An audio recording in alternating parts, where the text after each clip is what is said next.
Welcome to Profit One ERP. Profit One ERPയിൽ journal voucher എങ്ങനെ create ചെയ്യാമെന്ന് നോക്കാം. അതിനായി ട്രാൻസാക്ഷൻ മെനു എടുക്കുക. അതിൽ ജേർണൽ വൗച്ചർ എടുക്കുക. അക്കൗണ്ട് സെലക്ട് ചെയ്യുക. ശേഷം ഡെബിറ്റ് അല്ലെങ്കിൽ ക്രെഡിറ്റ് എമൗണ്ട് കൊടുക്കുക.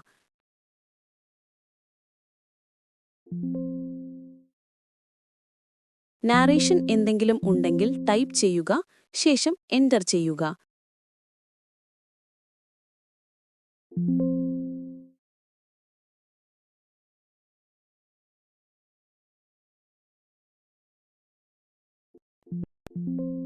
ഡെബിറ്റ് എമൗണ്ടും ക്രെഡിറ്റ് എമൗണ്ടും ഈക്വലായി കഴിഞ്ഞാൽ സേവ് ചെയ്യുക.